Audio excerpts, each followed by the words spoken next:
Morning दोस्तों, आज है 13 अगस्त और आज का सबसे पहले हम लोग एडिटोरिया बिहार स्पेशल देखेंगे।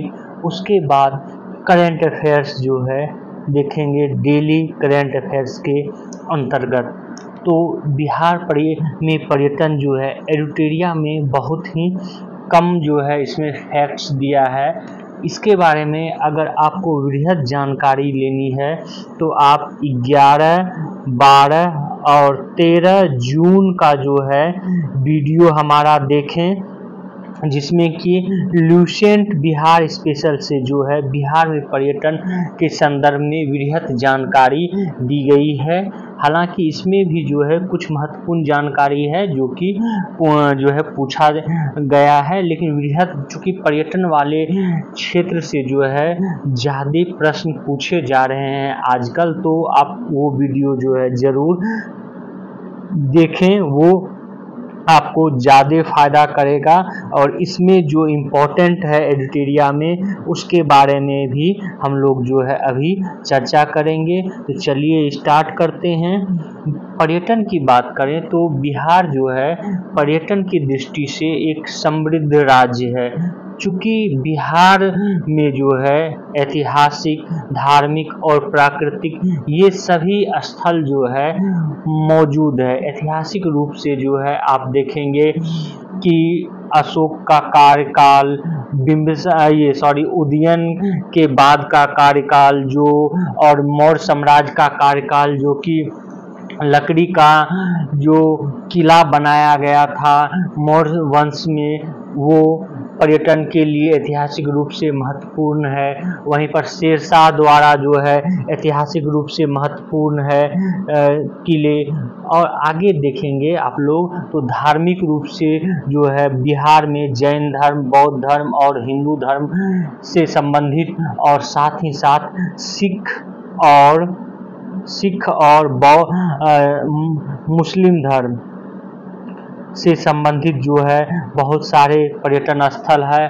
और प्राकृतिक नज़ारा भी आपको यहाँ पर देखने को मिलेगा। प्राकृतिक नज़ारे के अंतर्गत जो है आप पहाड़, साथ ही साथ जो है जैसे अभी कांच का ब्रिज जो है बनाया गया है वो, और जितने भी झील हैं और फॉल है, ये सब जो है प्राकृतिक रूप से बहुत ही सुंदर नज़ारा प्रस्तुत करता है बिहार में। तो चलिए हम लोग जो है एक एक कर सबको देख लेते हैं। यहाँ पर हम एक और महत्वपूर्ण तथ्य बता दें आप लोगों को कि इन पर्यटन स्थलों को जो है बिहार सरकार द्वारा एक पर्यटन लोगो दिया गया है, वो है बिहार टूरिज्म विल्सफुल बिहार। ये एक लोगो दिया गया है। और जितने भी पर्यटन स्थल है खास करके धार्मिक स्थल, उसको जो है एक सर्किट के अंतर्गत जो है बांट दिया गया है। जैसे रामायण सर्किट, बौद्ध circuit, Jain circuit, Sikh circuit, इस तरह एक सर्किट की तरह जो है बांट दिया गया है। तो चलिए हम लोग सबसे पहले बौद्ध सर्किट के बारे में जानते हैं। बौद्ध सर्किट जो है बौद्ध धर्म के सभी उच्च महत्व वाले पवित्र स्थलों को इसमें स्थान दिया गया है। अर्थात बुद्ध से संबंधित जितने भी बिहार में स्थल है उसको स्थान दिया गया है बौद्ध सर्किट के अंतर्गत। तो चूँकि बुद्ध का जन्म जो है, उसके बाद ज्ञान प्राप्ति, स्तूप, उपदेश, ये सब जगह जो है इम्पोर्टेंट है। और वो कौन कौन सा जगह है उसके बारे में आप लोग ज़रूर ध्यान में रखेंगे, वो पूछ लिया जाता है। जैसे महाबोधि मंदिर कहाँ है? गया में है। ये मुख्य रूप से बोध गया में है, बोध गया में है, ये ध्यान रखेंगे। अगर जो गया और बोध गया दिया है तो बोध गया आपको टिक करना है, रंगना है, क्योंकि गया से जो है करीब 8 से 10 किलोमीटर दूर बोध गया है। वहीं विश्व शांति स्तूप ये राजगीर नालंदा में है। विश्व बुद्ध अवशेष स्तूप ये वैशाली में है। सुजाता गढ़ स्तूप ये गया में है। सुजाता आप लोगों को नाम याद होगा जब बौद्ध धर्म पढ़े होंगे। सुजाता जो है इन्होंने खीर खिलाई थी बौद्ध महात्मा बुद्ध को। अशोक स्तंभ वैशाली में। केसरिया स्तूप पूर्वी चंपारण में। ये तो पूछा भी गया है केसरिया स्तूप कहाँ है, तो पूर्वी चंपारण में। वहीं पर जैन सर्किट के बारे में जानते हैं। आपको जब जैन धर्म बता रहे थे तो वहाँ पर भी हमने बताया था कि जो है जैन धर्म में 24 तीर्थंकर हुए। इन 24 तीर्थंकर में जो है 2 तीर्थंकर बिहार से संबंधित थे। तो वो 2 तीर्थंकर कौन थे, तो एक तो 24वें तीर्थंकर महावीर स्वामी जिनका की जन्म स्थान बिहार था, वहीं और दूसरा जो है एक और थे 12वें तीर्थंकर वसु पूज्य जो है इनका भी जन्म स्थान बिहार था। तो ये दोनों को आप लोग जो है याद रखेंगे। महावीर का तो आप लोगों को याद होगा, लेकिन वसु पूज्य जो है जो 12वें तीर्थंकर थे इनका भी जन्म बिहार में ही हुआ था, ये याद रखेंगे। जबकि पहले जो तीर्थंकर थे ऋषभ देव उनका जो है जन्म अयोध्या में हुआ था, ये भी आप लोग ध्यान में रखेंगे क्योंकि ये हाल ही में जो है चर्चा में रहा था। जब राम मंदिर की बात चल रही थी तो उस समय जो है उसके बाद जो है ये प्रश्न उठने लगा था, तो उसी में जो है ये चर्चा में आया था। तो जैन सर्किट के अंतर्गत जो है 12वें तीर्थंकर वसु पूज्य और 24वें तीर्थंकर महावीर स्वामी का पवित्र जन्मस्थल बिहार है। और वो जन्मस्थल में से जो है जल मंदिर ये पावापुरी नालंदा में है। जैन मंदिर लछुआर जमुई में है। जैन मंदिर कुंडलपुर नालंदा में है और जैन मंदिर कुंडल ग्राम ये वैशाली में है। और महावीर जैन का जन्म कहाँ होता है, कुंडल ग्राम में होता है। वहीं पर हम लोग अब रामायण सर्किट की बात करें तो रामायण सर्किट के अंतर्गत जो है हिंदू धर्म और सनातन धर्म के विकास में बिहार का उल्लेखनीय योगदान रहा है। और रामायण से जुड़े जितने भी स्थल हैं वो उसको जोड़ने का जो है उस पर्यटन स्थल को जोड़ने की बात जो है रामायण सर्किट में किया गया है। या कहें भगवान राम और माता सीता से संबंधित जितने भी पवित्र स्थल है वो तीर्थ स्थल या दर्शनीय स्थल रामायण सर्किट के अंतर्गत आते हैं। जैसे सीता कुंड सीतामढ़ी में है। सिंहेश्वर स्थान ये सहरसा में नहीं, यहाँ पर गलत दिया है, ये मधेपुरा में है सिंहेश्वर स्थान। और उसके बाद वाल्मीकि नगर पश्चिमी चंपारण में है। अहिल्या स्थान दरभंगा में है। रामशिला गया में है। प्रेतशिला गया में है। तो रामायण सर्किट के अंतर्गत इतने स्थल आते हैं। वहीं सिख सर्किट की बात करें तो बिहार में जो है सिख धर्म के गुरुओं ने भी यहाँ पर जन्म लिया है। तो उनमें जो है गुरु गोविंद सिंह जो कि सिख धर्म के 10वें गुरु थे, इनका जन्म जो है पटना साहिब के पास हुआ था। और सिख धर्म के प्रथम गुरु जो है गुरु गोविंद सिंह, ये यहाँ पे मिस्टेक हो गया है, गुरु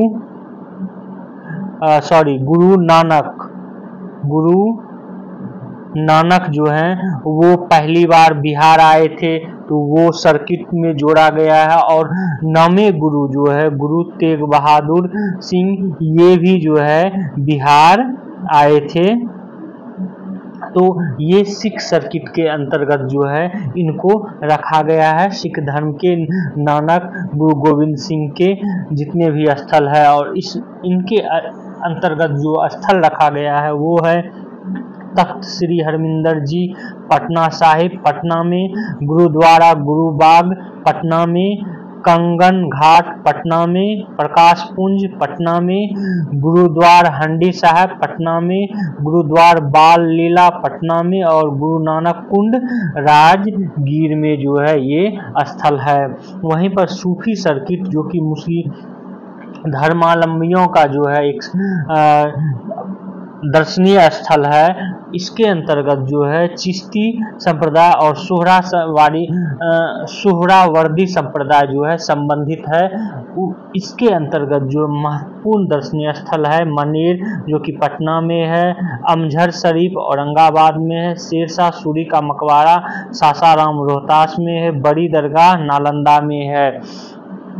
उसके बाद इको सर्किट का भी जो है विकास किया गया है।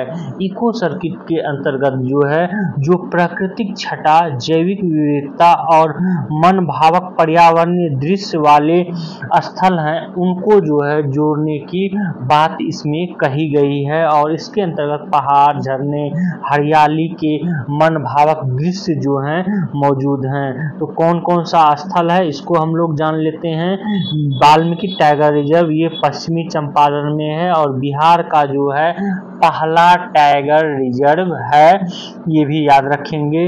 उसके बाद बराबर की गुफा जो कि जहानाबाद में है, घोड़ा कटोरा ये राजगीर नालंदा में है, कांवड़ झील बेगूसराय में है, भीम बांध मुंगेर में है, तेलहड़ कुंड कैमूर में है, काकोलत झरना ये नवादा में है।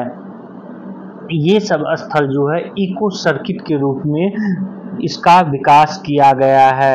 वहीं पर देखेंगे दो स्थल जो है यूनेस्को के विश्व धरोहर सूची में या विश्व विरासत सूची में भी बिहार का शामिल किया गया है। वो धरोहर है पहला महाबोधि मंदिर कॉम्प्लेक्स जिसको कि बोधगया में है। 2002 में इसको विश्व विरासत स्थल सूची में जो है स्थान मिला।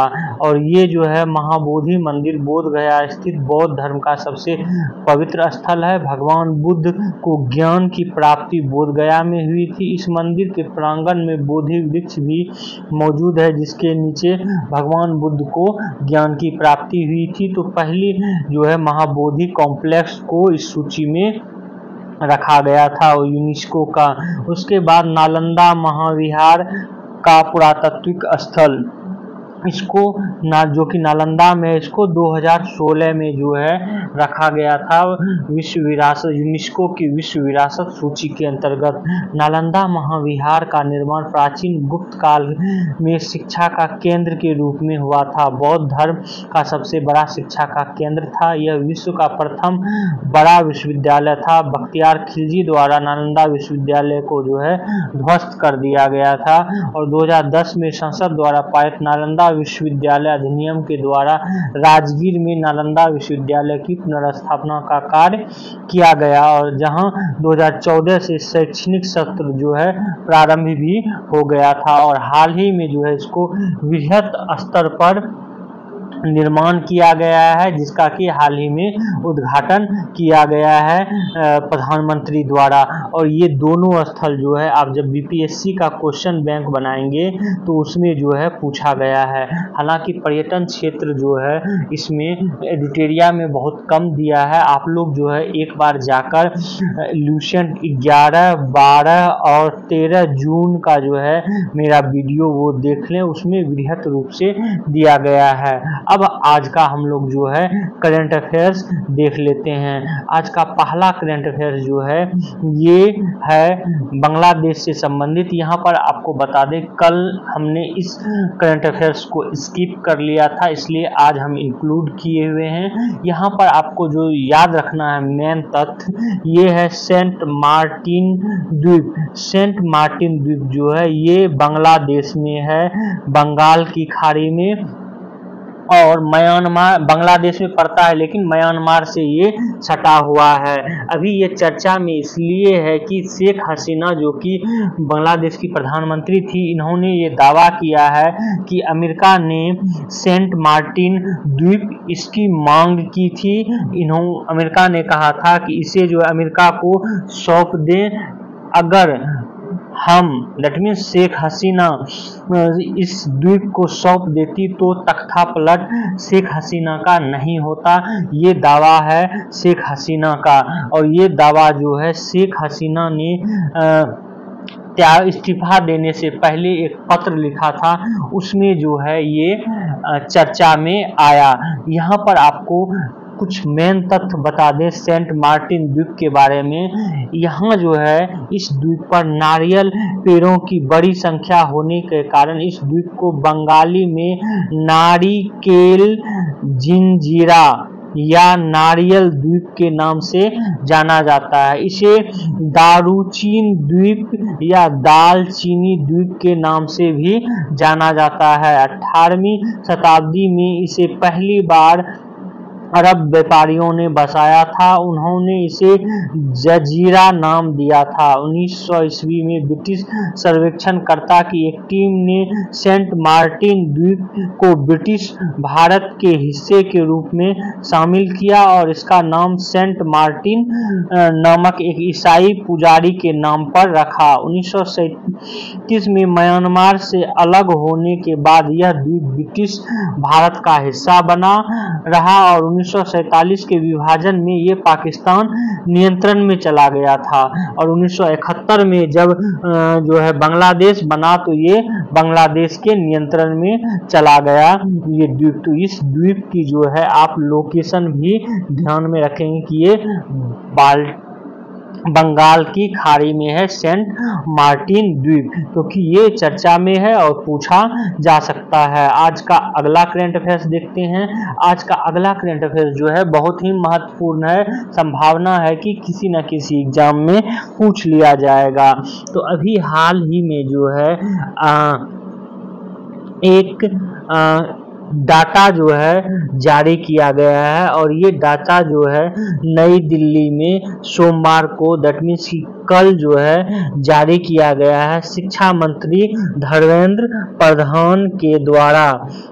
और इसके अनुसार जो है भारत के जितने भी शैक्षणिक संस्थान हैं, मैनेजमेंट, इंजीनियरिंग, इन सब को जो है एक स्थान दिया गया है, एक रैंक दिया गया है और इस बार जो है टोटल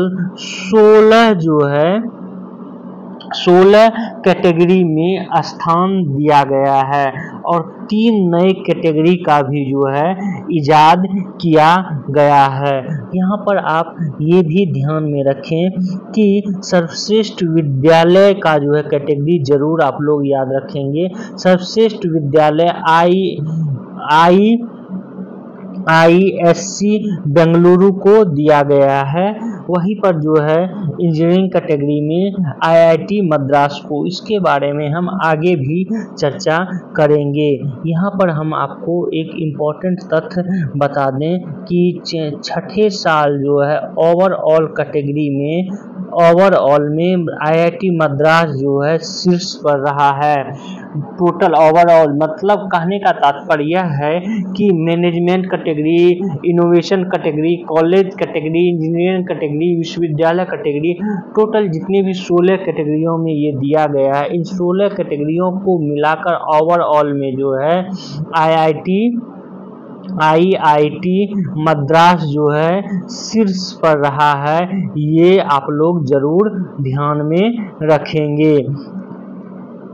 उसके बाद जो है विश्वविद्यालय स्तर पर जो है आपको बता चुके हैं कि ये बेंगलुरु है। मैनेजमेंट कैटेगरी में जो है वो ये IIM अहमदाबाद जो है मैनेजमेंट कैटेगरी के अंतर्गत शीर्ष स्थान पर है।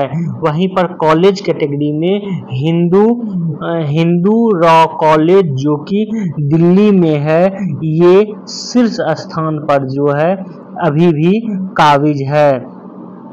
और इसको जो है जो जारी करता है, ये जारी करता है नेशनल इंस्टीट्यूशन या इंस्टीट्यूशनल रैंकिंग फ्रेमवर्क के तहत जो है ये जारी किया जाता है। तो आप ये ध्यान में रखेंगे कि शिक्षा मंत्रालय द्वारा ये नेशनल इंस्टीट्यूशनल रैंकिंग फ्रेमवर्क के अंतर्गत जो है इसको जारी किया जाता है। इसकी रैंकिंग जो है हम लोग देख लेते हैं एक बार। शीर्ष समग्र में समग्र में जो है शीर्ष में ओवरऑल में जो है आईआईटी मद्रास है, दूसरे स्थान पर बेंगलुरु है। वहीं इंजीनियरिंग श्रेणी में आईआईटी मद्रास पहले स्थान पर है, दूसरे पर आईआईटी दिल्ली है। वहीं मैनेजमेंट की बात करें, प्रबंधन की बात करें तो प्रबंधन में जो है आईआईएम अहमदाबाद पहले पे, आईआईएम बेंगलुरु दूसरे पर है। वहीं शीर्ष विश्वविद्यालय की बात करें आईआईएससी बेंगलुरु पहले स्थान पर और जवाहरलाल नेहरू यूनिवर्सिटी जेएनयू जो है दूसरे स्थान पर है। वहीं पर शीर्ष कॉलेज की बात करें तो हिंदू कॉलेज, इसको हिंदू रॉ कॉलेज बोला जाता है, हिंदू रॉ कॉलेज दिल्ली जो है पहले स्थान पर है, मिरांडा हाउस दूसरे स्थान पर है। वहीं पर शीर्ष लॉ कॉलेज की बात कहा जाए तो national law school of India university Bengaluru जो है शीर्ष स्थान पर है और नेशनल लॉ यूनिवर्सिटी नई दिल्ली दूसरे स्थान पर है। वहीं पर फार्मेसी की बात की जाए तो फार्मेसी में शीर्ष जामिया हमदर्द नई दिल्ली ये पहले स्थान पर है। डेंटल में डेंटल में SIMT ये जो है चेन्नई ये शीर्ष पर है। इनोवेशन में आईआईटी बम्बई जो है शीर्ष पर है। वास्तुकला एवं योजना शीर्ष संस्थानों में आईआईटी रुड़की जो है शीर्ष पर है।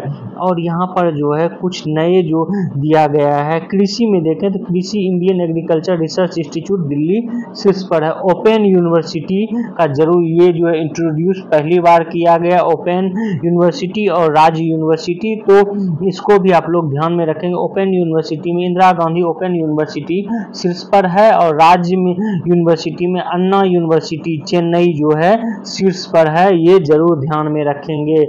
आज का अगला करंट अफेयर्स जो है देखते हैं। आज का अगला करंट अफेयर्स है ये है लिंगानुपात में वृद्धि से संबंधित। हाल ही में जो है सांख्यिकी और कार्यक्रम कार्यान्वयन मंत्रालय द्वारा एक रिपोर्ट जारी किया गया और इस रिपोर्ट में सांख्यिकी और कार्यक्रम क्रियान्वयन मंत्रालय ने कहा है कि भारत का लिंगानुपात जो है ये 2036 में 1000 पुरुष पर 952 महिलाएं हो सकती है, ये उम्मीद है।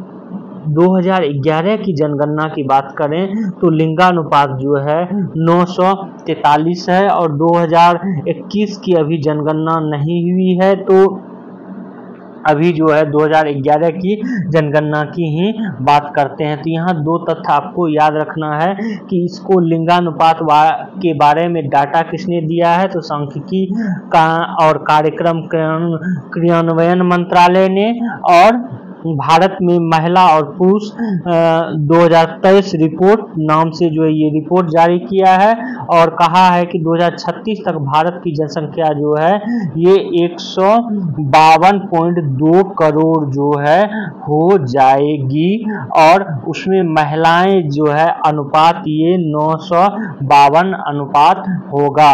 ये जो है डाटा आप लोग ध्यान में रखेंगे। आज का अगला करंट अफेयर्स देखते हैं। आज का अगला करंट अफेयर्स है ये है आर्यभट्ट प्रशिक्षण विज्ञान शोध संस्थानों ने ये बताया है कि 14 अगस्त की रात जो है खगोलविद आसमान में एक जो है घटना देखेगी और ये घटना है कि जुपिटर अर्थात बृहस्पति और मार्स अर्थात मंगल जो है ये लगभग एक दूसरे को स्पर्श करते हुए दिखाई देगी। तब इन दोनों के बीच आभासी दूरी जो है ये 0.3 डिग्री रह जाएगी। हालांकि किलोमीटर में ये बहुत दूर करोड़ों किलोमीटर रहेगी, लेकिन जो है ये बहुत ही नजदीक प्रतीत होगी और ऐसा जो है देखना पुनः 2033 में जो है ऐसी घटना पुनः जो है बनेगी। तो ये 14 अगस्त को ये घटना होगी, तो ये डेट जरूर आप लोग ध्यान में रखेंगे। आज का अगला करंट अफेयर्स है ये है इसरो जो है 16 अगस्त को लॉन्च करेगा EOS 8। ये EOS 8 क्या है, ये है पृथ्वी अवलोकन उपग्रह 8 EOS 8 जिसको कि 16 अगस्त को लॉन्च किया जाएगा इसरो द्वारा। इस ग्रह से या इस उपग्रह से इस उपग्रह से जो है लघु उपग्रह प्रक्षेपण यान SSLV-D3 की उड़ान के जरिए जो है इस सैटेलाइट को भेजा जाएगा अंतरिक्ष में, और इसके जरिए जो है ये ISRO electro optical infrared payload और global navigation satellite system reflectometry payload व CICUV डोसीमीटर जो है ये लॉन्च करेगा। ये तीनों जो है लॉन्च किया जाएगा इस सैटेलाइट में। तो ये था करंट अफेयर्स आज का। आप लोग हमारे इस वीडियो को जो है शेयर करें, सब्सक्राइब करें और बेल आइकन को जो है जरूर दबा लें। Thank you for watching this video.